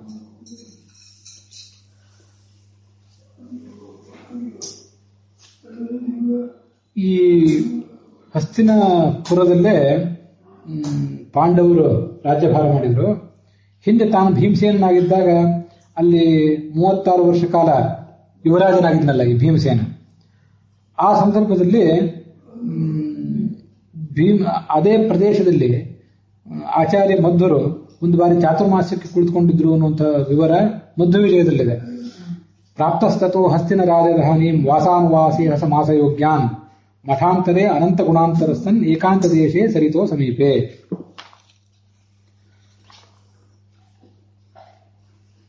ಚಾತುರ್ಮಾಸಕ್ಕೆ ಕೂತ್ಕೊಂಡ್ರು. ಒಂದು ಯಾವುದೋ ಒಂದು ಮಠ, ಅಲ್ಲಿದೊಂದು ಪರಿಸರ, ಅಲ್ಲಿ ನದಿಯ ಸ್ವಲ್ಪ ದೂರದಲ್ಲಿ ಕೂತ್ಕೊಂಡಿದ್ರು. ಒಂದು ಬಾರಿ ಏನಾಯ್ತು, ಆಚಾರ್ಯರಿಗೆ ನದಿಯ ಸ್ಥಾನಕ್ಕೆ ನಿತ್ಯ ಹೋಗ್ಬೇಕಿತ್ತಲ್ಲ, ಅವಗಾಹನ ಸ್ಥಾನಕ್ಕೆ ಸ್ವಲ್ಪ ದೂರ ಆಗ್ತಿತ್ತೇನೋ. ಆಗ ಭಿತ್ವಾ ಭುವಂ ದೇವ ನದಿ ಜಗಾಮ ಶಾಖಾಭಿಷೇಹೀಣ ನಿಷೇವಿತುಂ ತಂ, ಸ್ವಲ್ಪ ದೂರದಲ್ಲಿದ್ದಂತಹ ನದಿ, ಆ ಗಂಗಾ ನದಿ, ಅದರ ಒಂದು ಶಾಖೆ ಈ ಮಠದ ಸಮೀಪಕ್ಕೆ ಕಾಣಿಸಿಕೊಂಡಿತ್ತು ಆಚಾರ್ಯರ ಸೇವಾಕ್ಕಾಗಿ. ಗುರುಪ್ರಬಲನಸ್ಯ ಪದಾರವಿಂದಂ ವಿದೂರತಸ್ಸಾ ಪ್ರಣನಾಮ ಮೂರ್ತ ಔದಾರ್ಯ ಸೌಂದರ್ಯ ತನೂತಾಂ ಆಲಕ್ಷ್ಯ ಶಿಷ್ಯೈ ಅತಿ ವಿಸ್ಮಿತಂತೈಹಿ. ಇದೆಲ್ಲ ಮಧ್ವವಿಜಯದ 10ನೇ ಸರ್ಗದ ಉಲ್ಲೇಖ. ಗಂಗಾ ನದಿ ನೀರಿನ ರೂಪದಲ್ಲಿ ಕಾಣಿಸಿಕೊಂಡದ್ದಷ್ಟೇ ಅಲ್ಲದೆ ಆಚಾರ್ಯರ ದರ್ಶನಕ್ಕಾಗಿಯೇ ಬರಬೇಕು ಅಂತ ಹೇಳಿ ಗಂಗಾ ನದಿಯೇ ಸ್ತ್ರೀ ರೂಪದಲ್ಲಿ ಅಲ್ಲಿ ಬಂದಿತ್ತು. ಸ್ವಲ್ಪ ದೂರದಲ್ಲಿ ಬಂದು ನಿಂತುಕೊಂಡು ಆಚಾರ್ಯರಿಗೆ ಅದು ನಮಸ್ಕರಿಸಿತು. ಆ ನದಿ, ಆ ದೇವಿ ನಮಸ್ಕರಿಸಿದಳು. ಅವಳ ಸೌಂದರ್ಯ, ಅವಳ ತೇಜಸ್ಸು ಅದನ್ನೆಲ್ಲ ನೋಡಿ ಈ ಶಿಷ್ಯರಿಗೆ ಬಹಳ ಆಶ್ಚರ್ಯ ಅನಿಸಿತ್ತು ಅಂತ ಆ ಮಧ್ವವಿಜಯದಲ್ಲಿ ಆ ಉಲ್ಲೇಖ ಎಲ್ಲ ಕಾಣಿಸ್ತದೆ. ಮುಂದಿನ ಪದ್ಯ ಏನಿದೆ 38ನೇ ಪದ್ಯ. ಕುರುಕ್ಷೇತ್ರದ ಧರ್ಮಕ್ಷೇತ್ರ, ಕುರುಕ್ಷೇತ್ರ ಅಂತ ಕರೆಸ್ಕೊಂಡಿರುವಂತಹ ಕುರುಕ್ಷೇತ್ರದ ಮಹಿಮಾ ಈ ಪದ್ಯದಲ್ಲಿ ನಮ್ಮ ಅವಗಾಹನೆ ಬರ್ತದೆ. ಶ್ರೀ ಭೀಮಸೇನ ಕರಕಂಜ ಗದಾ ಪ್ರಹಾರೈ ಚೂರ್ಣೀಕೃತಾಶ್ವ ಗಜ ಪತ್ಯ ಮೃದು ಪಿಂಡಂ ಉತ್ಖಾತ ಪಾರ್ಥ ಶರಸಸ್ಯ ಪದಂ ಕುರುಣಾಂ ಕ್ಷೇತ್ರಂ ದಿಶಾಸು ವಿತತಾನ ಸುಕೀರ್ತಿ ಧಾನ್ಯಂ. ಈ ಬೇಸಾಯ ಮಾಡ್ತಿರ್ತಾರಲ್ಲ ಜಮೀನಿನಲ್ಲಿ, ಅವ್ರೇನ್ ಮಾಡ್ತಾರೆ ಅಂತಂದ್ರೆ, ಮೊದಲು ಬೀಜ ಬಿತ್ತನೆ ಮಾಡೋದಕ್ಕಿಂತ ಮೊದಲು ಮಣ್ಣಿನ ಹೆಂಟೆಗಳನ್ನ ಪುಡಿ ಮಾಡ್ತಾರೆ. ಯಾಕಂದ್ರೆ ಆ ಮಣ್ಣಿನ ಹೆಂಟೆಗಳಲ್ಲಿ ಸರಿಯಾಗಿ ಬೀಜ ಬೆಳೆಯೋದಿಲ್ಲ. ಅದಕ್ಕಾಗಿ ಮಣ್ಣಿನ ಹೆಂಟೆಗಳನ್ನ ಮೊದಲು ಪುಡಿ ಮಾಡ್ತಾರೆ.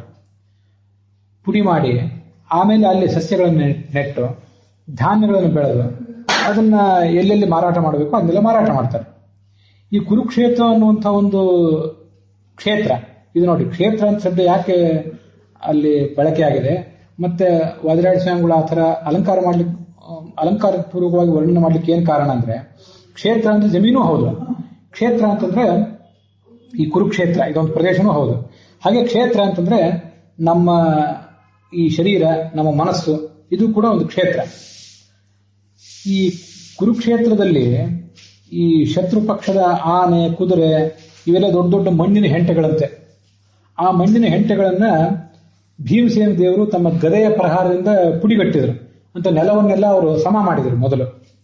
ಮುಂದೆ ಅರ್ಜುನನ ಬಾಣಗಳು ಅಲ್ಲಿ ಆ ನೆಲದಲ್ಲಿ ನೆಟ್ಟುಕೊಂಡವು ಬೀಜಗಳಂತೆ. ಉತ್ಖಾತ ಪಾರ್ಥ ಶರಸಸ್ಯ, ಈಗ ಅವು ಕೂಡ ಅಲ್ಲಿ ನೆಟ್ಕೊಂಡವು. ಮತ್ತು ಮುಂದೆ ಏನಾಯ್ತು, ಸಸ್ಯ ನೆಟ್ಟ ಮೇಲೆ, ಬೀಜ ಮೊಳತ ಮೇಲೆ ಬಂದ ಧಾನ್ಯ ಏನು ಅಂತಂದ್ರೆ ಕೀರ್ತಿ ಅನ್ನೋದೇ ಒಂದು ಧಾನ್ಯ. ಪಾಂಡವರ ಕೀರ್ತಿ, ಸಜ್ಜನರ ಕೀರ್ತಿ ಅದು ಬೆಳೆಯಿತು, ಮತ್ತೆ ಎಲ್ಲ ದಿಕ್ಕುಗಳಿಗೂ ಹರಡಿತು. ಬೆಳೆದ ಫಸಲನ್ನ ಬೇರೆ ಬೇರೆ ಮಾರ್ಕೆಟ್ಗಳಲ್ಲಿ ಹೇಗೆ ಮಾರಾಟ ಮಾಡ್ತಾರ ಹಾಗೆ ಈ ಕೀರ್ತಿ ಎಲ್ಲ ಕಡೆ ಹರಡಿತು. ಇದು ಆ ಕುರುಕ್ಷೇತ್ರದ ಒಂದು ವರ್ಣನೆ. ಇದು ಒಬ್ಬ ಒಂದು ಜಮೀನಿಗೂ ಕೂಡ, ಒಂದು ಅಗ್ರಿಕಲ್ಚರ್ ಫೀಲ್ಡಿಗೂ ಕೂಡ ಇದೇ ಮಾತು ಅನ್ವಿತ ಆಗ್ತದೆ ಅಂತ ನಾವು ನೋಡಿದ್ವಿ. ಮತ್ತೆ ಕ್ಷೇತ್ರ ಅಂದ್ರೆ 3 ಅರ್ಥ ಇದೆ ಅಂತ ಹೇಳಿದ್ನಲ್ಲ, ಒಂದು ಕ್ಷೇತ್ರ ಅಂದ್ರೆ ಜಮೀನು, ಇನ್ನೊಂದು ಕ್ಷೇತ್ರ ಅಂದ್ರೆ ಕುರುಕ್ಷೇತ್ರ, ಮತ್ತೊಂದು ಕ್ಷೇತ್ರ ಅಂದ್ರೆ ನಮ್ಮ ಮನಸ್ಸು ಮತ್ತು ನಮ್ಮ ಶರೀರ. ಇಲ್ಲೂ ಕೂಡ ಅನೇಕ ವಿಘ್ನಗಳಿವೆ. ಆ ವಿಘ್ನಗಳು ಕಾಮ, ಕ್ರೋಧ ಮೊದಲಾದ ವಿಘ್ನಗಳಿವೆ. ಅವೆಲ್ಲ ಭೀಮಸೇನ, ಹನುಮಂತ ಮೊದಲಾದವರ ಗದೆಯ ಪ್ರಹಾರದಿಂದ ಆ ದೋಷಗಳೆಲ್ಲ ಮೊದಲು ಪರಿಹಾರ ಕಾಣಬೇಕು. ಇದಾದ ಮೇಲೆ ಅವನಿಗೆ ಸಹಾಯಕನಾಗಿ ಬಂದಂಥ ಅರ್ಜುನನ ಒಂದು ಬೋಧನ, ಇಂದ್ರನ ಬೋಧನ, ಅವೆಲ್ಲ ಅಲ್ಲಿ ಬೀಜದಂತೆ ಮೊಳಕೆ ಹೊಡಿಬೇಕು. ಇಷ್ಟಾದ ಮೇಲೆ ನಮ್ಮದೊಂದು ಕೀರ್ತಿ, ನಮ್ಮ ಕೀರ್ತಿ ಅಲ್ಲ, ಅದು ಭಗವಂತನ ಕೀರ್ತಿ. ಇದು ಎಷ್ಟು ಸ್ವಾರಸ್ಯ ಅಂತಂದ್ರೆ, ಇದು ಇಷ್ಟೆಲ್ಲ ಸಾಧನೆ ಮಾಡಿದೀವಿ ಅಂತ ಹೇಳಿ ನಮ್ಮನ್ನ ಯಾರಾದ್ರೂ ಹೊಗಳಿದ್ರೆ ಅದಕ್ಕೆ ಅರ್ಥ ಇಲ್ಲ. ಯಾರಾದ್ರೂ ಒಬ್ಬ ವ್ಯಕ್ತಿ ಶ್ರವಣ ಮನನ ಮೊದಲಾದನ್ನು ಮಾಡಿ ಜ್ಞಾನ ಕಾರ್ಯ ಮಾಡಿ ದೊಡ್ಡ ಕೆಲಸ ಮಾಡಿದ ಅಂದ್ರೆ ಅವನನ್ನು ಹೊಗಳೋದಕ್ಕೆ ಅರ್ಥ ಇಲ್ಲ. ಯಾಕಂದ್ರೆ ಕುರುಕ್ಷೇತ್ರದಲ್ಲಿ ದೊಡ್ಡ ಕೆಲಸ ಮಾಡಿದವನು ಯಾರು ಅಂದ್ರೆ ಸ್ವಯಂ ಕೃಷ್ಣ. 6 ಅಕ್ಷೋಹಿಣಿ ಸೈನ್ಯವನ್ನು ಭೀಮ ಸಭೆ ಪಡೆದ, ಉಳಿದ 5 ಅಕ್ಷೋಹಿಣಿ ಸೈನ್ಯವನ್ನ ಅರ್ಜುನ ಸಭೆ ಪಡೆದ. ಆದ್ರೂ ಕೂಡ ಅವನು ಮೂಲತಃ ಕೃಷ್ಣ ಹೇಳಿಬಿಟ್ಟಿದ್ದ, ಮಯೈವೇತೇರಿ ಹತಃ ಪೂರ್ವಮೇವ ನಿಮಿತ್ತ ಮಾತ್ರ ಭವಸವ್ಯ ಸಾಚಿನ್.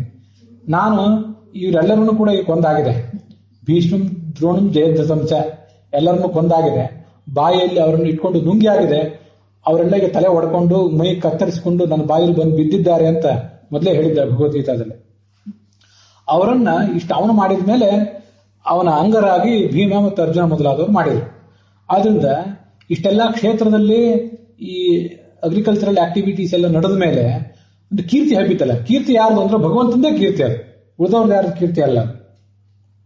ಅದಕ್ಕಾಗಿ ಭಗವಂತನನ್ನ ತಸ್ಯ ನಾಮ ಮಹದ್ಯಶಃ ಅಂತ ಮಹಾನಾರಾಯಣ ಉಪನಿಷತ್ತವನ್ನು ವರ್ಣನೆ ಮಾಡ್ತದೆ. ಇದೆಲ್ಲ ಭಗವಂತನಿಗೆ ಒಂದು ಹೆಸರೇ ಇದೆ, ಏನಂತ ಯಶಸ್ಸು ಅಂತ. ಭಗವಂತನ ಹೆಸರೇ ಆಗಿದೆ. ಹೀಗೆ ಕ್ಷೇತ್ರ ಅಂದ್ರೆ ಒಂದು ನಮ್ಮ ಶರೀರ, ನಮ್ಮ ಮನಸ್ಸು. ಇನ್ನೊಂದು ಕ್ಷೇತ್ರ ಅಂದ್ರೆ ಕುರುಕ್ಷೇತ್ರ, ಮತ್ತೊಂದು ಕ್ಷೇತ್ರ ಅಂತಂದ್ರೆ ಈ ಅಗ್ರಿಕಲ್ಚರಲ್ ಫೀಲ್ಡ್, ಜಮೀನು. ಇಲ್ಲಿ ಅರ್ಜುನ ಭೀಮ ಇವರಿಬ್ಬರ ಸಹಕಾರವೂ ಕೂಡ ಬೇಕು ಅಂತ ಬಂತಲ್ಲ, ಅದಕ್ಕೆಲ್ಲ ಬಹಳ ಅಧ್ಯಾತ್ಮದ ತತ್ವಗರ್ಭಿತವಾದ ಅರ್ಥ ಇದೆ. ಭಾಗವತ ತಾತ್ಪರ್ಯದಲ್ಲಿ ಏನ್ ಹೇಳ್ತಾರೆ ಅಂದ್ರೆ, ಮುಮುಕ್ಷವೋ ಬ್ರಹ್ಮಣಶ್ಚ ಶಿವಾದ್ ಇಂದ್ರಾದಿವಿಸ್ತತ ಜ್ಞಾನಂ ಪ್ರಾಪ್ಯೇವ ವಿಪುಲಂ ಮುಚ್ಚಂತೆ ಬ್ರಹ್ಮಣಾ ಸಹ. ಭಾಗವತ ತಾತ್ಪರ್ಯದಲ್ಲಿ ಬರುವಂತ ಒಂದು ಮಾತಿದೆ. ಮೋಕ್ಷಕ್ಕೆ ಹೋಗಬೇಕು ಅಂತ ಬಯಸುವವರು ಹೇಗೆ ಮೋಕ್ಷಕ್ಕೆ ಹೋಗಬೇಕು?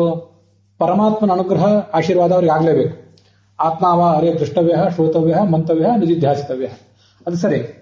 ಆ ಪರಮಾತ್ಮನ ಸಾಕ್ಷಾತ್ಕಾರಕ್ಕಾಗಿ ಮತ್ತೆ ಯಾವ್ಯಾರ ಸಹಕಾರ ಇದೆ ಅದು ಅವಶ್ಯಕ ಅಂತಂದ್ರೆ, ಮುಮುಕ್ಷವೋ ಬ್ರಹ್ಮಣಶ್ಚ ಚತುರ್ಮುಖ ಬ್ರಹ್ಮನ ಉಪದೇಶ ಆಗ್ಬೇಕು ಅವರಿಗೆ. ಶಿವಾತ್ ಶಿವನ ಉಪದೇಶ ಆಗ್ಬೇಕು. ಇಂದ್ರಾದಿಭಿಸ್ತತ ಇಂದ್ರಿಂದ್ರೂ ಅವರಿಗೆ ಬೋಧನೆ ಆಗ್ಬೇಕು. ಇಷ್ಟೆಲ್ಲ ಬೋಧನೆ ಆದ್ಮೇಲೆ ಕೊನೆಗೆ ಚತುರ್ಮುಖ ಬ್ರಹ್ಮನ ಜೊತೆಗೆ ಮುಕ್ತರಾಗ್ತಾರೆ. ಈ ಕಲ್ಪ ಮುಕ್ತಾಯಾದಾಗ ಈಗಿನ ಕಲ್ಪದ ಚತುರ್ಮುಖ ಬ್ರಹ್ಮ ಏನಿದ್ದಾನೆ, ಈಗಿನ ಕಲ್ಪದಲ್ಲಿ ಮುಕ್ತರಾಗುವವರೆಲ್ಲರನ್ನು ಕೂಡ ತನ್ನ ಜೊತೆ ಕರ್ಕೊಂಡು ಮುಕ್ತನಾಗ್ತಾನೆ ಅಂತ ಭಾಗವತ ತಾತ್ಪರ್ಯ ಹೇಳುವಂತ ಮಾತು. ಚತುರ್ಮುಖ ಬ್ರಹ್ಮ ಅವನೇ ಮುಖ್ಯ ಪ್ರಾಣ ಮುಂಚೆ.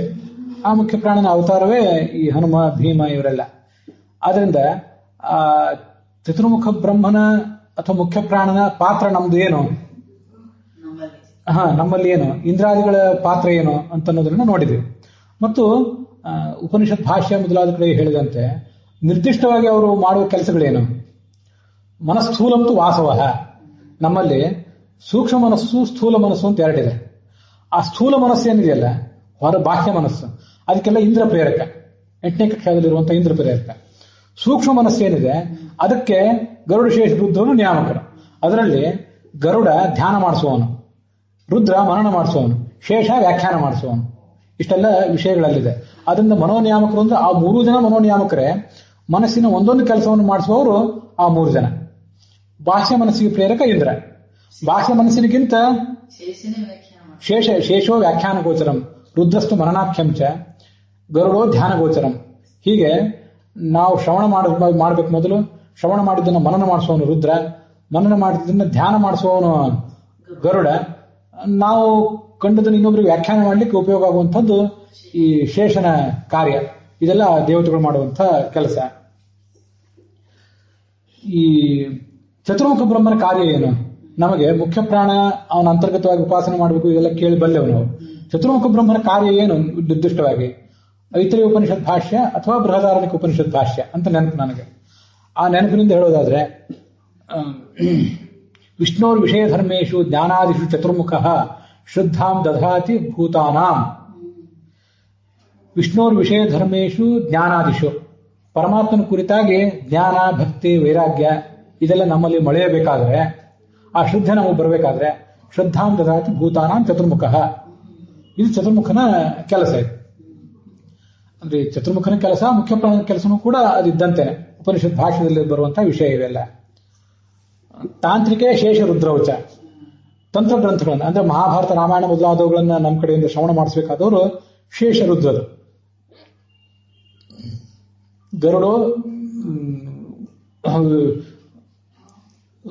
ಗರುಡ ಏನಿದ್ದಾನೆ ವೇದಗಳನ್ನು ನಮ್ಮ ಕಡೆಯಿಂದ ಶ್ರವಣ ಮಾಡಿಸಬೇಕಾದವನು.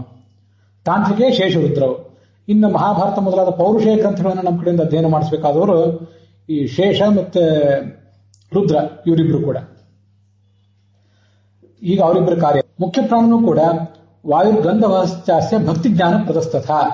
ಗಂಧವಹ ವಾಯು ಮುಖ್ಯ ಪ್ರಾಣ ಏನಿದ್ದಾನೆ ಅವನು ಭಕ್ತಿ ಜ್ಞಾನ ಇತ್ಯಾದಿಗಳನ್ನು ಕೊಟ್ಟು ನಮ್ಮನ್ನು ಕಾಪಾಡ್ತಾನೆ ಅಂತಲ್ಲಿ ವರ್ಣನೆ ಇದೆ. ಮತ್ತೆ ಅಂತರಿಕ್ಷಂತು ವಿಘ್ನೇಶ.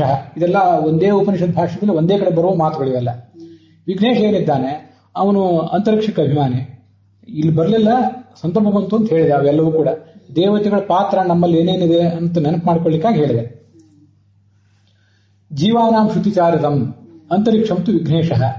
ಈ ಆಕಾಶಕ್ಕೆ ಅವನ ಅಭಿಮಾನಿ, ನಾನು ಹೇಳಿದ್ದು ನಿಮಗೆ ಬಂದು ತಲುಪಬೇಕು, ಗುರುಗಳು ಹೇಳಿದ್ದು ಶಿಷ್ಯರಿಗೆ ಬಂದು ತಲುಪಬೇಕು, ವೇದಗಳು ನಮಗೆ ಕೇಳಿಸ್ಬೇಕು.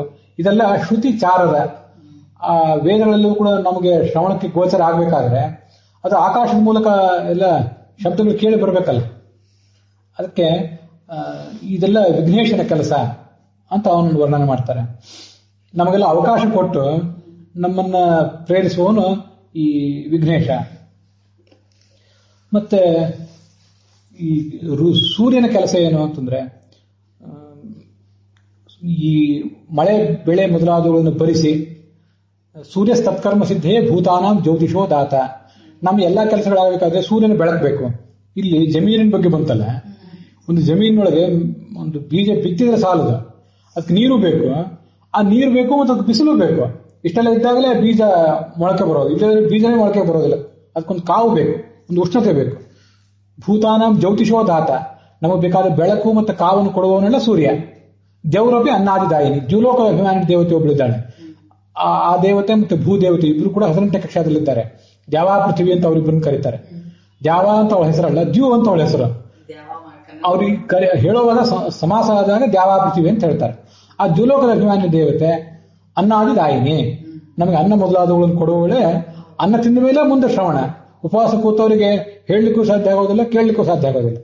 ಹೀಗೆ ದ್ಯು, ಸೂರ್ಯ, ಗಣಪತಿ ಮುಖ್ಯ ಪ್ರಾಣ, ಗರುಡು ಶೇಷ ರುದ್ರರು, ಇಂದ್ರ ಮುಖ್ಯ ಪ್ರಾಣ, ಮತ್ತೆ ಚತುರ್ಮುಖ ಇವರೆಲ್ಲ ನಮ್ಮ ಸಾಧನದಲ್ಲಿ, ನಮ್ಮ ಈ ಮನಸ್ಸು ಮತ್ತೆ ಶರೀರವೆಂಬ ಕ್ಷೇತ್ರದಲ್ಲಿ ಈ ಒಂದು ಕೃಷಿ ನಡೆಯಬೇಕಾದ್ರೆ ಇವ್ರದೆಲ್ಲರದು ಒಂದು ಪಾತ್ರ ಇದೆ ಅಂತನ್ನೋದನ್ನ ಆ ಕುರುಕ್ಷೇತ್ರದ ಒಂದು ಮಹತ್ವವನ್ನು ಅನುಸಂಧಾನ ಮಾಡಿಕೊಳ್ಳುವಾಗ ತಿಳ್ಕೊಳ್ಬೇಕು. ಈ ಕುರುಕ್ಷೇತ್ರದಿಂದಲೇ ಅಲ್ಲಿ ಸಮೀಪದಲ್ಲೇ ದಿಲ್ಲಿ, ಹರಿದ್ವಾರ ಮೊದಲಾದ ಪ್ರದೇಶಗಳೆಲ್ಲ ಇವೆ. ಕುರು ಅಂತ ಒಬ್ಬ ರಾಜ, ಅವನು ಇದೇ ಚಂದ್ರವಂಶದ ರಾಜನೇ, ಈ ಪಾಂಡವರ ರಾಜ್ಯವನೇ.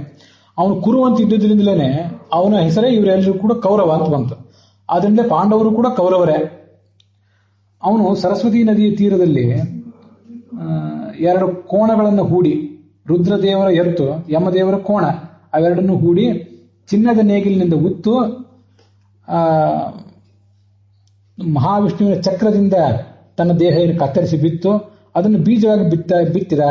ಆದ್ರಿಂದ ಇದಕ್ಕೆ ಕುರುಕ್ಷೇತ್ರ ಅಂತ ಹೆಸರಾಯಿತು ಅಂತ ವಾಮನ ಪುರಾಣದ್ದು, ಇದು ಮಹಾಭಾರತದ್ದಲ್ಲ. ಕುರುವಂತ ರಾಜ ಇದ್ದದ್ದು ಹೌದು, ಅದನ್ನು ಮಹಾಭಾರತನೂ ಹೇಳ್ತದೆ.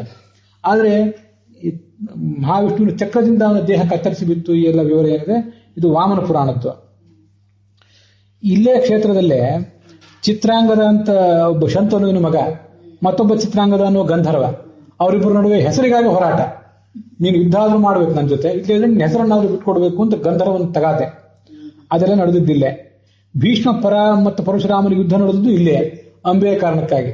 ಅಂಬೆಯನ್ನು ಕೈ ಬಿಡಬೇಡ, ಅವಳನ್ನು ಮದುವೆ ಮಾಡ್ಕೊಂತ ಪರಶುರಾಮ. ಇಲ್ಲ, ನನ್ನ ಪ್ರತಿಜ್ಞೆ ಮುಖ್ಯ ಅಂತ ಭೀಷ್ಮ. ಆ ಯುದ್ಧ ನಡೆದಿದ್ದು ಕೂಡ ಇಲ್ಲೇ. ಭಗವದ್ಗೀತೆಯ ವಿಷ್ಣು ಸಹಸ್ರನಾಮದ ಉಪದೇಶ ಆಗಿದ್ದು ಕೂಡ ಇದೇ ಸಂದರ್ಭದಲ್ಲೇ.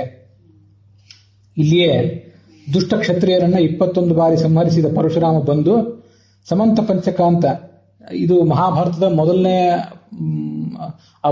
ಎರಡನೇ ಅಧ್ಯಾಯದಲ್ಲಿ ಸಮಂತ ಪಂಚಕ ಅಂತಂದ್ರೆ ಸುತ್ತಲೂ ಸಮಂತ ಅಥವಾ ಸಮಂತ ಪಂಚಕ ಅಂತ ಕೂಡ ಅದನ್ನ ಹೇಳ್ತಾರೆ. ಸುತ್ತಲೂ 5 ತೀರ್ಥಗಳಿವೆ, ಅದಕ್ಕಾಗಿ ಅದಕ್ಕೆ ಸಮಂತ ಪಂಚಕ ಅಂತ ಹೀಗೆ ಹೆಸರು ಹೇಳ್ತಾರೆ. ಆ ತೀರ್ಥಗಳನ್ನು ಕೂಡ ಪರಶುರಾಮ ಅಲ್ಲಿ ನಿರ್ಮಿಸಿದರು. ಮುಂದೆ ಕೃಷ್ಣ ಅಲ್ಲಿ ಬಂದು 12 ವರ್ಷದ ಯುದ್ಧ, ಒಂದು ಯಜ್ಞ ಮಾಡಿದ. ಇದು ಮಹಾಭಾರತ ಯುದ್ಧ ಆದಮೇಲೆ. ಇದೆಲ್ಲ ತಾತ್ಪರ್ಯ ನಿರ್ಣಯದಲ್ಲಿದೆ. ಸೂರ್ಯಗ್ರಹಣ ಕಾಲದಲ್ಲಿ ಒಮ್ಮೆ ಕೃಷ್ಣ ಇಲ್ಲಿಗೆ ಬಂದಿದ್ದ ಅನ್ನೋದು ಮಹಾಭಾರತ ತಾತ್ಪರ್ಯ ನಿರ್ಣಯದಲ್ಲೇ ಇದೆ. ಭಾಗವತದಲ್ಲೂ ಕೂಡ ಆ ಉಲ್ಲೇಖ ಕಾಣಿಸ್ತದೆ. ಆಚಾರ್ಯ ಮಧ್ವರು ಕೂಡ ತಮ್ಮ ಬದರಿ ಯಾತ್ರೆಯ ಒಂದು ಸಂದರ್ಭದಲ್ಲಿ ಆ ಕ್ಷೇತ್ರಕ್ಕೆ ಬಂದಿದ್ರು. ಅಲ್ಲಿ ಈ ಸತ್ಯತೀರ್ಥ ಮೊದಲಾದ ಶಿಷ್ಯರು ಅವ್ರ ಜೊತೆಗಿದ್ರು. ಆಚಾರ್ಯರಿಗೆ ಹಿಂದಿನ 5000 ವರ್ಷದ ಹಿಂದಿನ ಮಹಾಭಾರತ ಯುದ್ಧ ಎಲ್ಲ ನೆನಪಾಯಿತು. ಅಲ್ಲೊಂದ್ ಕಡೆ ಈ ನೆಲವನ್ನು ಅಗೆಯಿರಿ ಅಂತ ಹೇಳಿದ್ರು. ಅಗದಾಗ ಕೆಲವು ಆಯುಧಗಳಲ್ಲಿ ಹೊರಗೆ ಬಂದವು. ವಿಸ್ಮಯ ರೈಸ್ವೈರ್ ನಿಜ ನೃಪತನು ಹೇತಿ ದೃಷ್ಟಿಯ ಅತಿ ತುಷ್ಟೈ. ಆಯುಧ ಹೊರಗೆ ಬಂತು. ಇದು ಯಾರ್ದು ಅಂತ ಕೇಳಿದ್ರು. ಇದು ನಾನು ಭೀಮನಾಗಿದ್ದಾಗ ಉಪಯೋಗಿಸಿದ ಆಯುಧ ಅಂತ ಅವ್ರು ಹೇಳಿದ್ರು ಅಂತ ಒಂದು ವ್ಯಾಖ್ಯಾನ ಅದಕ್ಕೆ. ಇನ್ನೊಂದು ಆಚಾರ್ಯರ ಆಯುಧ ಅಲ್ಲ, ಅದು ಸತ್ಯತೀರ್ಥ ಮೊದಲಾದವರು ಕೂಡ ಅಲ್ಲಿ ರಾಜರಾಗಿದ್ರು. ಆವಾಗ ಅವರೇ ಆಚಾರ್ಯರಿಗೆ ಮುಂದೆ ಶಿಷ್ಯರಾಗಿ ಬಂದಿದ್ರು. ಸತ್ಯತೀರ್ಥ ಮೊದಲಾದವರು ಯಾವ ರಾಜರಾಗಿದ್ರು, ಯಾವ ಪಕ್ಷದಲ್ಲಿದ್ರು ಮಾಹಿತಿ ಸಿಗೋದಿಲ್ಲ. ಅವರು ಉಪಯೋಗ ಮಾಡಿದ ಆಯುಧಗಳು ಅಂತ ಕೂಡ ಅದಕ್ಕೊಂದು ತೋರಿಸ್ತಾರೆ. ಎರಡು ವ್ಯಾಖ್ಯಾನಗಳಲ್ಲಿ ಯಾವ ವ್ಯಾಖ್ಯಾನ ಒಪ್ಪಬೇಕು ಅದು ಮಧ್ವೀರ್ಯದಲ್ಲಿ ಸ್ಪಷ್ಟ ಆಗೋದಿಲ್ಲ. ಭಾವಪ್ರಕಾಶಿಕದಲ್ಲೂ ಕೂಡ ಎರಡು ಪಾಠಗಳೇ ಇವೆ, ಅನೇಕ ಥರದ ಗೊಂದಲಗಳಲ್ಲಿ. ಆಚಾರ್ಯರ ಗದಾ ಏನು, ಭೀಮಸೇನ ಗದಾ ಏನಿತ್ತಲ್ಲ, ಅದು ವಾಯುಧಾರಿತಾಂ ಗದಾ, ಮೂಲ ಗದಾ ಅದು. ಆದ್ರಿಂದ ಅದು ಮಣ್ಣಿನಲ್ಲಿ ಸಿಕ್ಕಿ ಬಿದ್ದಿತ್ತು ಅಂತ ವ್ಯಾಖ್ಯಾನಿಸುವ ಸ್ವಲ್ಪ ಕಷ್ಟ. ಯುದ್ಧ ಆದ ಬಳಿಕ ಭೀಮಸೇನ ಮೊದಲಾದ ಪಾಂಡವರು ಸ್ವರ್ಗಾರೋಹಣ ಮಾಡಿದ ಬಳಿಕ ಈ ಗಾಂಡೀವ ಧನಸ್ಸು ಮತ್ತೆ ಆ ಗದೆ ಎರಡೂ ಕೂಡ ಪರಲೋಕಕ್ಕೆ ಹೋಗಿದ್ದಿರಬೇಕು. ಆದ್ರಿಂದ ಈ ಮಣ್ಣಿನಲ್ಲಿ ಸಿಲುಕಿ ಬಿದ್ದ ಗದಾ ಅದು ಸತ್ಯತೀರ್ಥ ಮೊದಲಾದ ಬೇರೆ ರಾಜರಿಗೆ, ಅಲ್ಲಿ ಗದಾ ಅಂತ ಕೂಡ ಇಲ್ಲ, ಬೇರೆ ಆಯುಧಗಳು ಅಂತಿದೆ. ನೀವು ರಾಜರಾಗಿದ್ರಿ ಆಗ ಉಪಯೋಗ ಮಾಡಿದ ಆಯುಧಗಳು ಅಂತ ಅವರು ತೋರಿಸಿದ್ರು ಅಂತ ವ್ಯಾಖ್ಯಾನ ಸ್ವಲ್ಪ ಯಾಕೋ ಮನಸ್ಸಿಗೆ ಹೆಚ್ಚು ಒಪ್ತದೆ. ಏನಿದ್ರು ಸತ್ಯ ಅನೇಕ ಬಾರಿ ನಮ್ಮ ಆಲೋಚನೆಗಿಂತ ತೀರಾ ವಿಭಿನ್ನ ಆಗಿರ್ತದೆ. ಅದನ್ನ ಹೀಗೆ ಅಂತ ನಿರ್ಧರಿಸೋದು ಕಷ್ಟ. ಅಲ್ಲೇ ಅನೇಕ ನದಿಗಳು, ಸರಸ್ವತಿ, ವೈತರಣಿ, ಆಪಕ, ಮಧುಸ್ರವ ಮೊದಲಾದ ನದಿಗಳು, ಕಾಮ್ಯಕವನ, ದೈತ್ಯವನ, ವ್ಯಾಸವನ, ಫಲಕೀವನ, ಸೂರ್ಯವನ ಮೊದಲಾದ ವನಗಳು ಅಲ್ಲಿ ಬರ್ತಿದ್ದವು ಅಂತ ಕೂಡ ಇದೆ. ಓಘವದಿ ಅಂತ ಒಂದು ನದಿ ಇತ್ತು.